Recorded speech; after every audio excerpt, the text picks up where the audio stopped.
بسم الله الرحمن الرحيم إن الحمد لله نحمده ونستعينه ونستغفره ونؤمن به ونتوكل عليه ونعوذ بالله من شرور أنفسنا ومن سيئات أعمالنا. من يهده الله فلا مضل له ومن يضلل فلا هادي له، وأشهد أن لا إله إلا الله وأشهد أن محمدا عبده ورسوله صلى الله عليه وسلم وعلى آله وصحبه أجمعين. حمد و ثنا و صفت میفرستیم به الله سبحانه و تعالی که باز هم ما و شما را توفیق نصیب کرد که در 26مین درس از درس‌های توحیدی بشینیم و الله سبحانه و تعالی را اولتر از همه بشناسیم. این بزرگترین نعمت الله هست که برای بندهش توفیق نصیب میکنه که این بندهش خالق خود بشناسه به همون شکلی که در کتابش که قرآن عظیم الشان هست و همون شکلی که در احادیث صحیحه رسول الله صلی الله علیه و سلم ذکر شده است. یکی از نامهای الله سبحانه و تعالی المعطی هست. المعطی یعنی ذاتی که عطا میکنه و بخشش میکنه و بر بنده های خود هر چیز را میده. رسول الله صلی الله علیه و سلم میگه که والله المعطی و انا القاسم. الله عطا کننده هست و من تقسیم کننده هستم. یعنی هر نعمت بر شما الله میده. اگر نعمت عقیده هست، اگر نعمت ایمان هست، اگر نعمت قرآن هست، اگر نعمت توحید است، اگر نعمت هدایت است و اگر نعمت‌های مادی هست، مثلا نعمت دست و چشم و پای و اعضای بدن و قلب و اینا، این کل نعمت‌ها هست. عطا کننده هزیکی است. رسول الله صلی الله علیه و سلم میگه والله المعطی. عطا کننده الله هست. قدرت عطا کردن الله داره. و رسول الله صلی الله علیه و سلم میگه من تقسیم میکنم بعضی چیزهایی که مربوط به رسول الله صلی الله علیه و سلم میشه، چی در مسائل معنویت باشه و یا در مسائل مادی باشه مثل غنایم و دیگر چیزها. عطا کننده اصلی الله هست. الله هست که برای ما و شما مثلا زندگی داده. الله هست که برای ما و شما مرگ میده. الله هست که برای ما و شما قوه ها و حواس مختلف داده. قوایی که در وجود ما و شما هستی کلش عطای الله سبحانه و تعالی.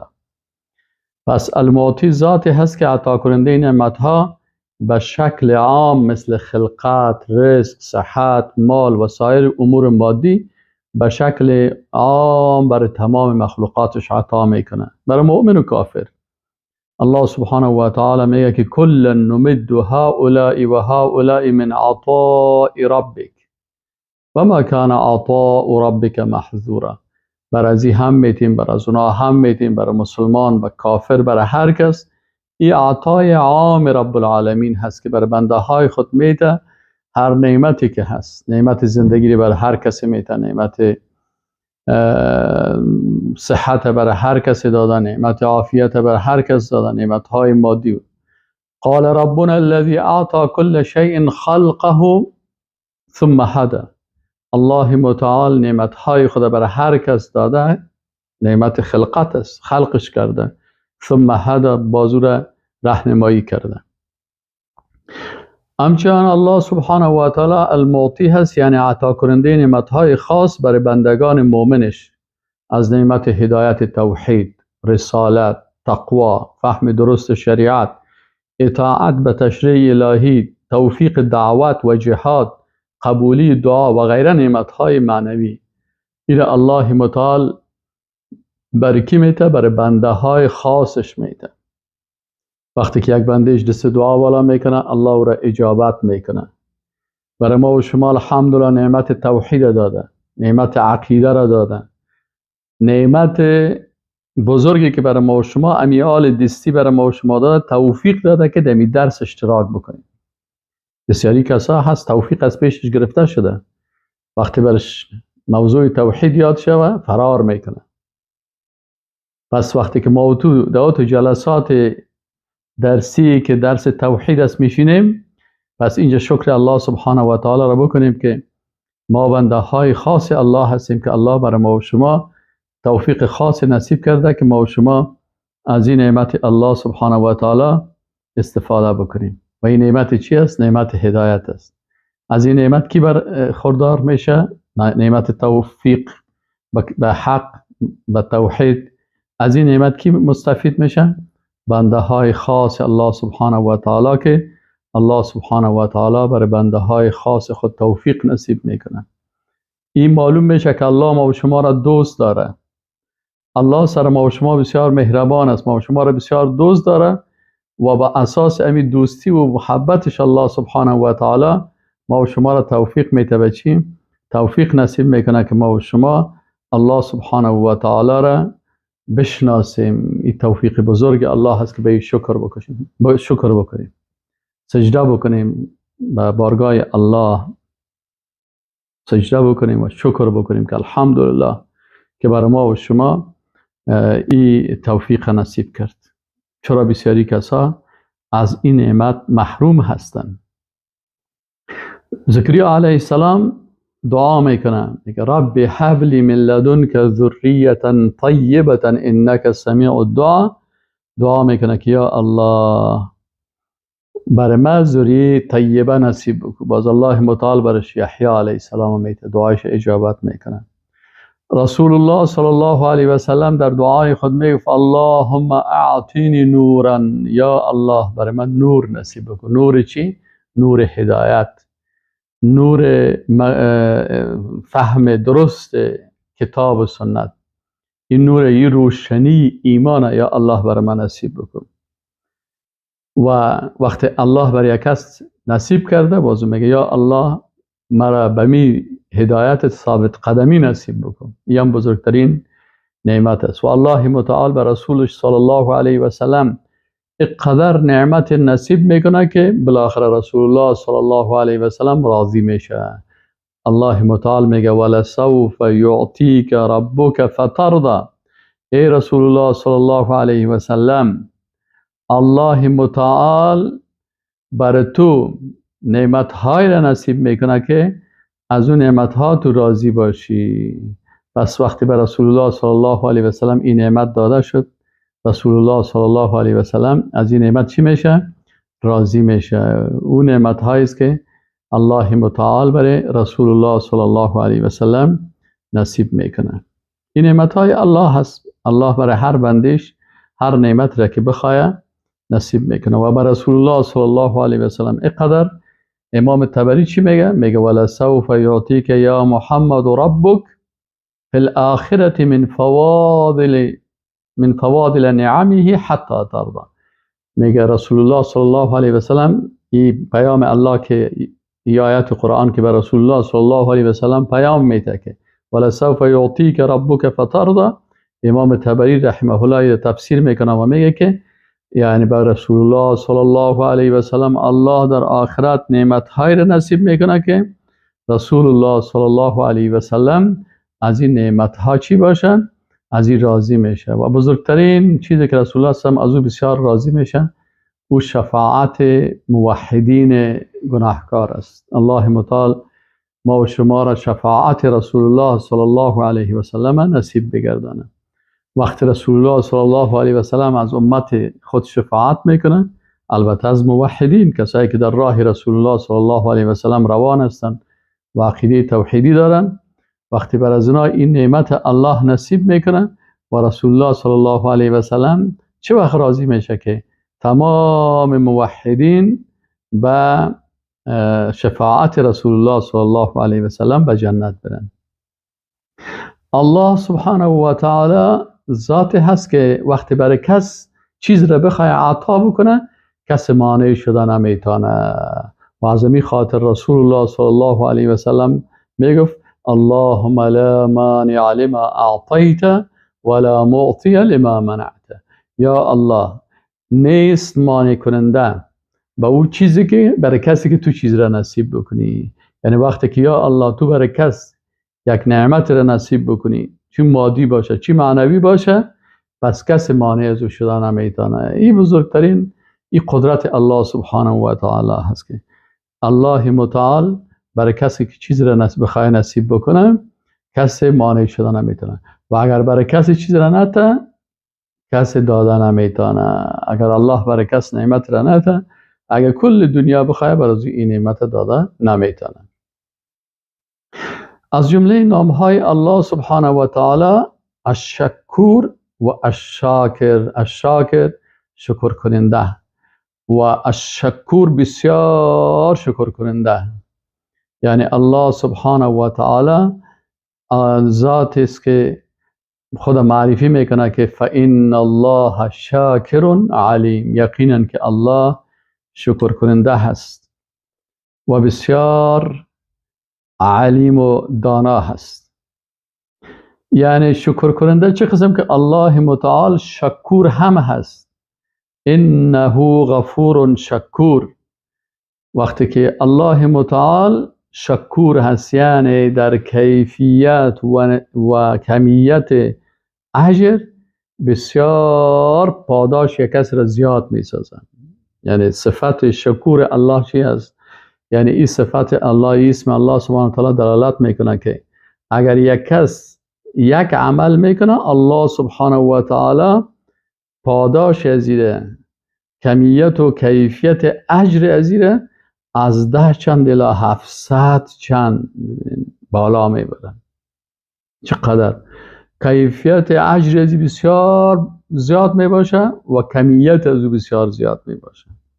چرا الله متعال غفور شکور هست. علامه ابن کثیر میگه والله شکور، میگه الله متعال شکور است یعنی شکرگزار است، سپاس کننده هست. چی معنی؟ یجزی علی القلیل بالکثیر، در مقابل یک عمل بسیار کم بسیار پاداش زیاد میده. سبحان الله. این مهربانی و رحمت الله را سئل کنیم که چه خالق مهربانی هست که بنده عاجزش بسیار عمل کم میکنه ولی الله متعال در مقابل امو عمل کم برای بنده خود امو پاداش ازیره بسیار زیاد برش میده. کیفیت حسنات بنده ها را زیاد میکنه. و من یقترف حسنة نزد له فیها حسنا ان الله غفور شکور. الله متعال میگه که اگر کسی یک عمل نیک انجام بده به نیکی عمل ازو می افزاییم، نیکی ازو را زیاد می سازیم. چرا؟ به خاطر از اینکه ان الله، یقینا که الله غفور شکور. شکور الله متعال بخشنده شکرگزار هست. این نام الله که شاکر و شکور است یعنی ذاتی که اول توفیق میده به رحمت خود و سپس شکرگزاری میکنه. ما باید شکرگزاری بکنیم، بله بنده هم شکرگزاری بکنه، لکن او ذات با عظمت که شاکر و شکور صفتش است، این ذات با عظمت ذات هست که با رضایتش توفیق میده برای بنده ها که اینا عمل خیری بکنن و وقتی به او را توفیق نصیب کرد باز برش اجرش هم زیاد میسازن.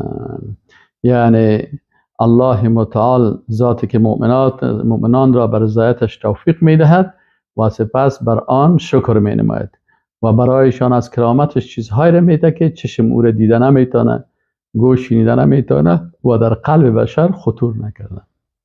یعنی در آخرت در جنت برای بنده های مؤمنش چیزهایی را نصیب میکنه در مقابل اعمال کمی که ما و شما کردیم. الله متعال نعمت‌های را وعده میده و نعمت‌های را نصیب بنده های مؤمن موحدش میکنه که چشم ندیده، گوش نشنیده و در قلب ما و شما خطور هم نکرده. این تو نعمت‌ها هست. این تو نعمت‌های هست که او را ما و شما در جنت انشاءالله الله نصیب ما و شما بگردانه و این چیزایی است که باز انسان مستحق از او میشیم. بنده های اطاعت کننده و شکر کننده را پاداش نیک میده. یعنی الله متعال شاکر و شکور هست، به خاطر ازی که بنده هایش که اطاعتش میکنن و شکرگزاری میکنن بر از اونا پاداش میدن. و سیجزی الله الشاکرین، و زود است که الله پاداش نصیب بکنه برای شکر کننده ها. ما یفعل الله بعذابکم ان شکرتم و آمنتم. الله متعال میگه الله به عذاب شما چی ضرورت داره؟ ضرورت نداره که بنده ما و عاجز بیچاره را عذاب بکنه. ضرورتی نداره الله متعال، به شرطی که این شکرتم شما شکر بکنین و آمنتم و ایمان بیارین و کان الله شاکرا علیما. الله سبحانه و تعالی شکر کننده عالم هست، با خبر است از حالتتان. اطاعت و شکرگزاری بنده به نفع خودش بیان میکنه. الله متعال میگه من یشکر فانما یشکر لنفسه. لقمان حکیم برای بچه خود نصیحت میکنه و میگه که الله را میشناسی بچیم، یا بنی اقم الصلاة و امر بالمعروف و انه عن المنکر واصبر على ما اصابک. یعنی چیکو وقتی بسیار نصیحت ها را برای بچه خود میکنه و باز برای بچه خود میفهمونه که و من یشکر فانما یشکر لنفسه. هر کسی که شکر میکنه او شکر نه برای نفس خود شکر کرده. اصلا منفعت وقتی ما و شما شکر الله را میکنیم، شکر با زبان میکنیم و شکر با چشم میکنیم، چشم خدا مطابق حکم الله استعمال میکنیم، زبان خدا مطابق حکم الله استعمال میکنیم، در حقیقت این شکرگزاری ها به نفع کی هست؟ به نفع خود ما و شما هست. و من یشکر فانما یشکر لنفسی. به می خاطر رسول الله صلی الله علیه و سلم به اندازی عبادت میکرد که حتی قدم های مبارکش میپوندید، ورم میکرد. تورم چی را میگن؟ یعنی قدم های مبارکش متورم میشد، یعنی از زیاد ایستاد شدن در نیمه های شب، در ثلث شب که در مقابل خالق یکتا ایستاد میشد و عبادت میکرد و میخواند و بعضی اوقات که بعضی از صحابه میدیدن که رسول الله صلی الله علیه و سلم سوره بقره را میخواند، با سوره بعدی از را میخواند و در هر آیت توقف میکرد و در جایی که عذاب می بود اونجا به الله از عذاب الله به الله پناه می جست و در جایی که نعمت می بود اونجا مثلا از الله طلب و نعمت می کرد. یعنی شما فکر کنید سوره بقره تقریبا چقدر از 2 سپاره هم بیشتر است. ایره می خواند، با سوره بعدی را می خواند و رسول الله صلی الله علیه و سلم به مو اندازه که مثلا قیام میکرد به مو اندازه رکوع میکرد. سبحان ربي العظيم سبحان ربي العظيم سبحانك اللهم ربنا وبحمدك اللهم اغفر لي اللهم لك ركعت وبك آمنت. یعنی به قسم آمد تو خواندن میرفت دعاها را به مو اندازه که مثلا قیام کرده به مو اندازه رکوع میکرد. باز بالاخره به سجده میرفت و در سجده سبحان ربي العلى و الله سبحانك اللهم ربنا وبحمدك اللهم اغفر لي سبوح قدوس ربنا ورب الملائكة والروح سبحان ذي الملكوت والجبروت والكبرياء والعظمه. این دعاها را میخواند. اللهم لك سجدت و بك آمنت. این همین قسم دعاها را خوانده میره به مو اندازه که قیام کرده بود، رکوعش، سجدهش، قیامش. بالاخره پاهای رسول الله صلی الله علیه و سلم متورم میشد. وقتی که یک صحابی میامد و برش میگفت که ای رسول الله صلی الله علیه و سلم تو خو تمام چیز تو بخشیده شده، اول خود تو معصوم هستی، پاک هستی، گناه نمیکنی و باز برای تو تمام گناه های قبلی و بعدی بخشیده شده هست. با وجود از که معصوم هستی ولو که اگر یک لغزش کوچک هم داشته باشی کلش بخشیده شده. چرا این قسم ده 2 بجه شب، 1 و نیم بجه شب، 2 بجه شب میخیزی و تا بسیار ناوقت هم تو گریه میکنی و عبادت میکنی و استغفار میکنی و تلاوت میکنی که حتی پایت میپنه؟ رسول الله صلی الله علیه و سلم میگه افلا اكون عبدا شکورا. آیا ما بنده بسیار شکرگزار الله نباشم؟ اینی از بنده شکرگزار الله و امی هست که الله متعال ما و شما را توفیق نصیب بکنه که شکر نعمتهای الله را بکنیم تا ذات شاکر و ذات الشکور از ما و شما راضی باشم. دیگه از نعمتهای الله سبحانه، از نامهای الله سبحانه و تعالی یکی هم نام المنان هست. المنان سبحانه و تعالی. این نام المنان الله سبحانه و تعالی در حدیث شریف آمده، میگه شخص دعا میکرد و گفت اللهم انی اسألک بأن لك الحمد. یا الله، سنگ توسل میکنم با صفات الله، با نامهای الله. میگه اللهم یا الله انی اسألک، من از تو سوال میکنم، دعا میکنم، طلب میکنم بأن لك الحمد، به خاطری که یا الله حمد خاص بر تو هست، تخصیص هم و مستحق هم یا الله تو هستی. لا اله نیست هیچ معبود به حق که ذاتش عبادت شود و حکم و شریعتش اطاعت شود الا انت، بغیر از تو، وحدک لا شریک لک، به یگانگیت شریک بر تو نیست. المنان، ای ذات بسیار منت گذار، بدیع السماوات والارض ذو الجلال والاکرام. فقال، میگه وقتی که این شخص امی قسم دعا کرد که اللهم انی اسألک بأن لك الحمد لا اله الا انت وحدك لا شریک لك المنان بدیع السماوات والارض ذو الجلال والاکرام. فقال، میگه رسول الله صلی الله علیه و سلم فرمود لقد سأل الله باسمه الاعظم، میگه این الله را سوال کرده با نام اعظمش، با اسم اعظمش، الذي اذا سئل به اعطى، وقتی که با این نام الله کس سوال بکنه الله حتما بر از او آنچه که خواسته باشه برش میده. و اذا دعی به، و وقتی که دعا بکنه با این نام اعظمش اجاب الله را اجابت میکنه. پس این نام المنان که این صحابی ایره گفت، رسول الله صلی الله علیه و سلم ایره تقریر کرد. ایره حدیث تقریری میگن و این حدیث صحیح است. خواه دیگه المنان ذاتی هست که با دادن نعمتهای مادی و معنوی منت میگذاره. یکی از علمای اسلام شیخ حسنی رحمه الله میگه که الله هو المنان، الله میگه المنان است، فهو عظیم المواهب،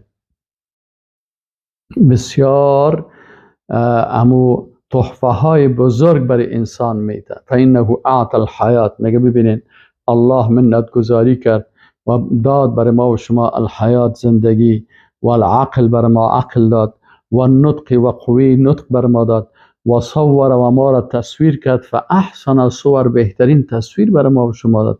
اگر بینی ما و شما مثل فیل وارمی بود چقدر بد معلوم میشدیم، اگر مثلا شیریم و مثلا اسب وارمی بود چقدر مشکلات میداشتیم.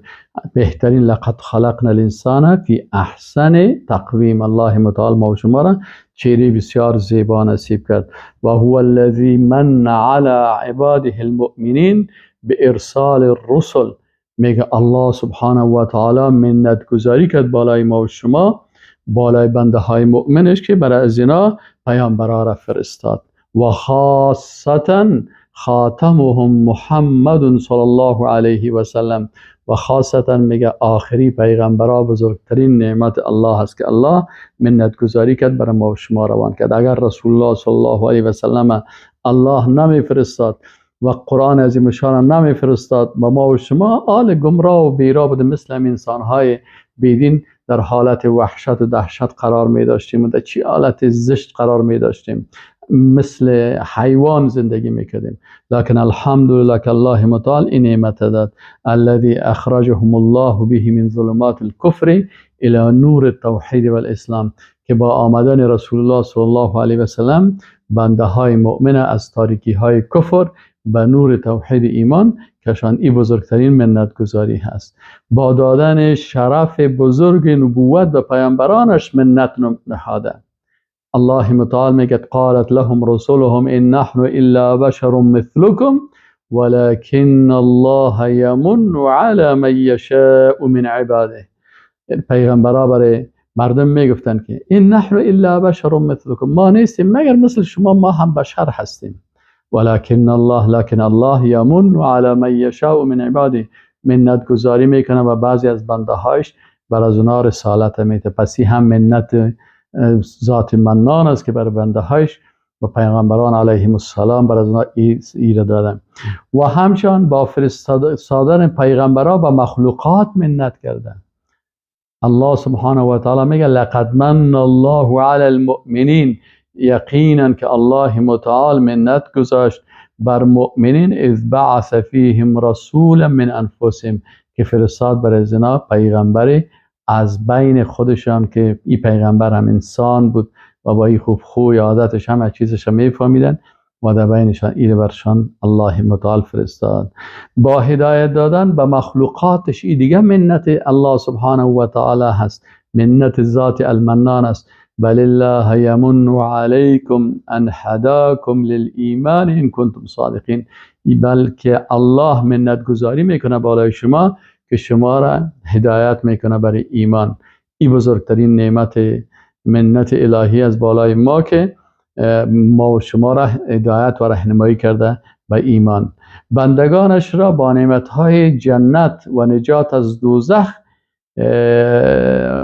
ایره منت گذاری میکنن. اینال بنده ها میگن که یا الله فمن الله، در روز قیامت بنده های مؤمن وقتی که به جنت میرن امی جنت هم میفهمن که ذات المنان که رحمان الرحیم است با رحمتش ما را مستحق جنت کردن. باز چی میگن؟ میگه کل جنتی ها میگن که فمن الله علینا، پس منت گذاری کرد الله بالای ما و وقانا عذاب السموم، و ما را وقایه کرد از عذاب همو دوزخ. این در سوره الطور آیت 27.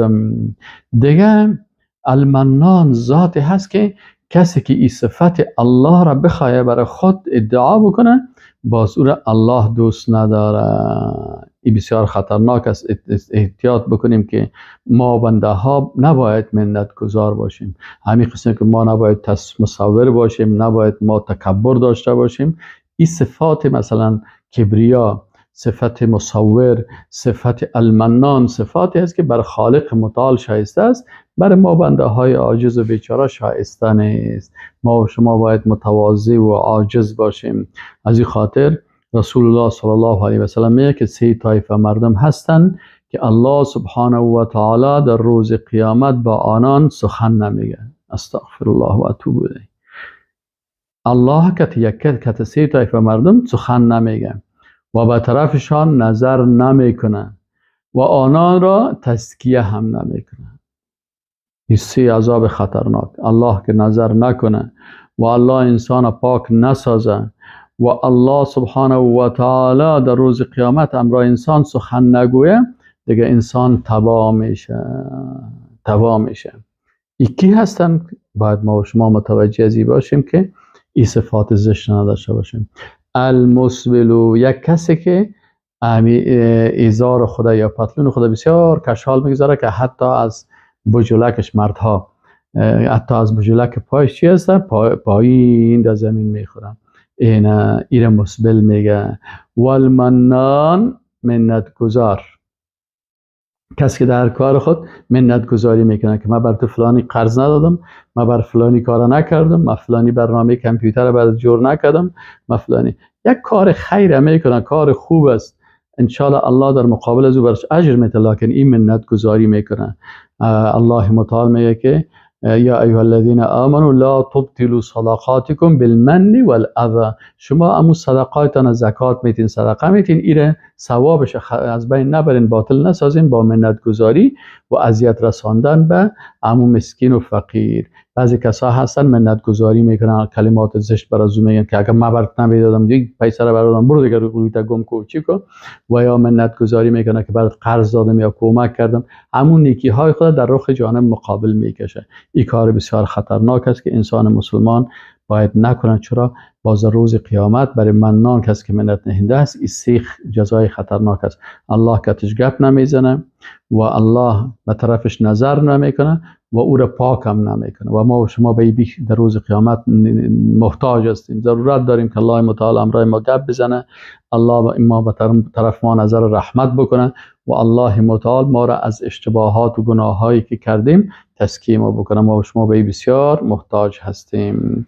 دیگه از نام های الله سبحانه و تعالی که او را ما و شما باید یاد بگیریم. نام الکریم و اکرم الله سبحانه و تعالی هست. الکریم و الاکرم. الله سبحانه و تعالی در قرآن عظیم شان میگه و رسول الله صلی الله علیه و سلم اولین آیاتی که نازل شدن برش میگه اقرأ بسم ربک الذی خلق الانسان من علق اقرأ و ربک الاکرم. بخوان و رب تو الاکرم بسیار با کرم هست. الذی علم بالقلم. یکی از کرمش چی است؟ که انسان با قلم تعلیم داد. علم الانسان ما لم یعلم. برای انسان چیزهایی را آموخت که انسان نمیدانه. سبحان الله. این قوه علم برای انسان کی داده؟ الله متعال داده. دارای خیر بسیار زیاد است. کریم و اکرم یعنی کرم میکنن و بخشش میکنن. علامه ابن قیم میگه و هو کثرت الخیر. یعنی کریم و اکرم چی معنی؟ یعنی که بسیار خیرش زیاد است. خیرش زیاد است. ولا احد اولا بذلك منه سبحانه و تعالی فان الخیر كله بیده. تمام خیر و نیکی ها به دست الله سبحانه و تعالی. والخیر كله منه و النعم كلها هو مولیها. میگه تمام خیر از جانب از او هست و تمام نعمت ها را صاحب تمام نعمت ها الله هست. الله هست، کریم است. الله سبحانه و تعالی کریم هست و الاکرم است. چرا؟ به خاطر از که الکریم من صفات الله و اسمائه و هو الکثیر الخیر. یعنی ذاتی که این صفت داره و هو الکثیر الخیر، بسیار نیکی های زیاد میکنه، خیرش زیاد است. الجواد، بسیار جود و سخا میکنه. المعطی، عطا کننده هست. الذی لا ینفذ عطاؤه، که عطاش و بخششش ختم نمیشه. برای انسان هر روز برای ما و شما کرم کرده میره. تصور بکنین امی که هر روز الله متعال برین پیش یک دکتر طب پرسان بکنین و بگوین دکتر صاحب ما روزانه چقدر اکسیژن نیاز داریم، چند لیتر اکسیژن نیاز داریم. و برای ما و شما میگه که مثلا چقدر، اگری به پیسه باشه. بعضی کسا هستن مثلا وقتی که اکسیژنشان قطع میشه نمیتونن اکسیژن نرمال بگیرن، باز برشان اکسیژن مصنوعی داده میشه.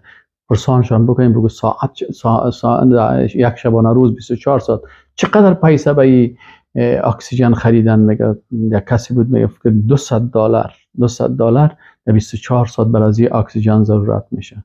پس الله متعال ذات کریم هست و اکرم است. این نعمت برای ما و شما میده.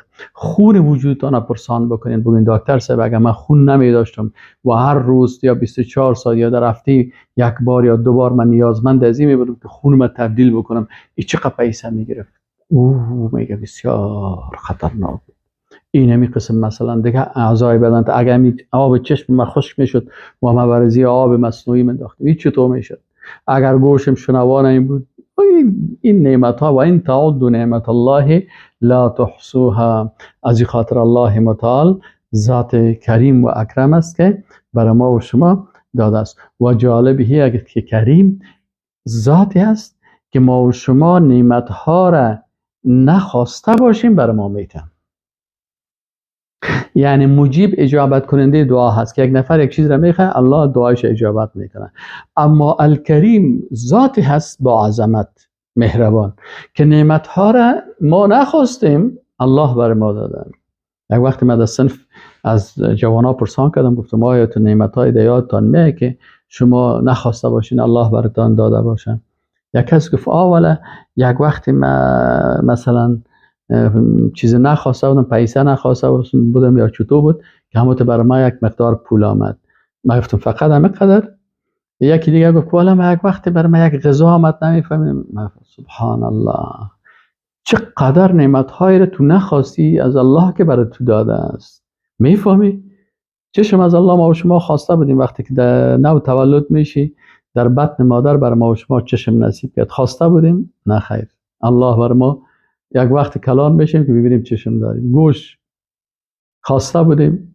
قلب خواسته بودیم، شش خواسته بودیم، اعضای بدن شما سل کنید، امیال بسیاری چیزایی است که آدم مریض شه و باز دکتر بر انسان بگه او را الله در وجود ما و شما با میلیون ها حجرات در وجود ما و شما گذاشته و این سیستم را دست از الله خواسته بودیم، ای که قاط شه و خواسته بودیم، ای که برای لقمه گرفتن آماده باشه خواسته بودیم، ای که مثلا کف دست یک قسم باشه که اگر زیاد کار میکنه ای از بین نره، ای پشت دست یک قسم باشه، ای پوست دیگه قسم باشه، ای پوست دیگه قسم باشه، ای از الله خواسته بودیم.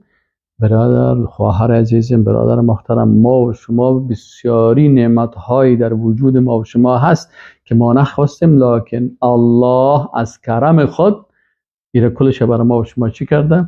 برای ما و شما داده هست و ما بخبر هستیم. یا ایها الانسان، الله متعال میگه ای انسان، ما غرک بربک الکریم، چی چیز را مغرور ساخت به او رب کریمت، کرم کننده، احسان کننده که تو خبر نداری. الذی خلقک، اول تو را خلق کرد، اگه خلق نمیکرد هیچ بودی، نام تام هیچ وجود نداشت، اصلا هیچ نبودیم. الذی خلقک، اول تو را خلق کرد، فسواک، باز تو را مساوی ساخت، هم تو مساوی، تو را منظم خلق کرد، هم تو مساوی است. وقتی که انسان همی قسم خرد می باشد، دستش پایش کلش فعادل، کل چیز را متعادل ساخت. اگر خردترک بودی قلبت خردترک بود، وقتی کلان شدی پای دستت کلان شد، قلبت بزرگتر شد، پایایت وقتی که اول خردترک بودی کوچک کوچک بود. اگر همون حالت متعادل نمی بود، پایت هم تو خرد میموند، مثل پای یک سالگی و حالا که کلان میشدی سر از این پای ها را رفتن نمیتونستی. پس الله کل زیره اما تو چه که فی ای صورت ما شاء رکبک، در هر صوری چهره که خواسته تو را ترکیب کرده. خبرداری اگر تو روی سیل میکنی، چشمای زیبا داری، یا لبهای خوب داری، یا بینی زیبا داری، یا ابروی زیبا داری، یا رنگ زیبا داری، اینا کل از چی هست؟ کلش شکر میکنیم که الله الکریم این بر ما نصیب کرده و میگیم که الله امین نعمت هایت در آخرت هم نصیب کو. به خاطر از که بسیار خطرناک است اگر کسی امروز از شریعت الله اطاعت نمیکنه، از کتاب سنت اطاعت نمیکنه، و من اعرض عن ذکری فان له معیشة ضنکا، الله به کسی که از قرآن و سنت دور باشه زندگی خانوادگیش بسیار زشت است. شما اگر در خانوادهتان قرآن و سنت بتانین خودتان هم تطبیق بکنین، فامیلتان، اولادایتان هم مطابق قرآن و سنت زندگی بکنن، کاملا راحت می باشی، خوشحال می باشی، میگه الحمدلله این فرزندی که الله بر ما داده، این دختری که الله بر ما داده، این خانمی که الله بر ما داده، کاملا راحت می باشی. و اگر خانم هستی مثلا شوهرت، اولادت، از اینا خوشحال می باشی وقتی که دیندار باشن. اما اگر بیدین باشه، الله متعال میگه اولین چیزی برای بیدین چی هست؟ و من اعرض عن ذکری فان له معیشة ضنکا، زندگی سخت نصیبش میشه. و نحشره یوم القیامت اعما، باز الله متعال میگه در روز قیامت هم میره نابینا حشر میکنیم، چشم بشم نداره. قال ربی، بازی دعوا میکنه که رب لما حشرتنی اعما وقد كنت بصیرا، مرا چرا نابینا خلق کردی، مخو حشر کردی، مخو چشم داشتم. الله متعال بر جواش میگه که لقد اتتک آیاتنا فنسیتها، بسیار آیات قرآن بر تو آمد، احادیث پیغمبر آمد، دلایل بسیار حسی، دلایل عقلی، کلش بر تو آمد، فنسیتها، کلش فراموش کردی، فکذلک الیوم تنسی، امروز خود فراموش شدی، برو بر حالا چشم پیدا بکو که تو چی میکنیم. از این خاطر ما و شما ذات کریم و اکرم بسیار ذات مهربان میدانیم که بر ما الحمدلله نعمتهای دنیا و آخرت نصیب میکنه. با کرم عفوش گناهان توبه کننده را کاملا محو میکنه. این سبحان الله. امام ترمذی رحمه الله میگه که عن عایشه رضی الله عنها قالت قلت یا رسول الله ارأیت ان علمت ای لیلة لیلة القدر، میگه اگر ما بفهم کدام شب قدر است، ما اقول فیها، چی بگویم؟ قال قول، میگه رسول الله صلی الله علیه و سلم میگه برای ما گفت که بگو اللهم انك عفو کریم تحب العفو فاعف عنی، یا الله یقینا که تو بسیار عفو کننده هستی، کریم بسیار لطف و کرم کننده هستی، تحب العفو، عفو را دوست داری، فاعف عنی، مرا ببخش. اینال یک عالم چی میگه؟ میگه ان من کرم عفوه ان العبد اذا تاب، میگه وقتی که ای از کرم عفوش، یعنی چی هست؟ کرم عفش. کرم عفش دو صفت یک جایی. ذات کریمی که عفو داره. میگه این چی معنا میده؟ ان العبد اذا تاب عن السیئه، وقتی که انسان توبه بکنه از گناه، محاها عن. سبحان الله. یا الله گناه های مرا تو محو کن یا کریم العفو. یعنی محو میکنه. و کتب له مکانها حسنه. سبحان الله. گناه را حذف میکنه. اشتباه را، ما بنده هستیم، گناهگار هستیم، از پیش ما اشتباه میشه.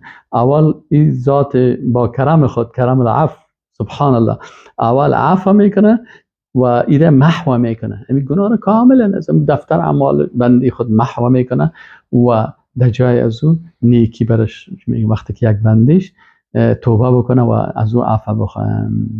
الله کریم است که با کرمش در وعده هایش وفا میکنه.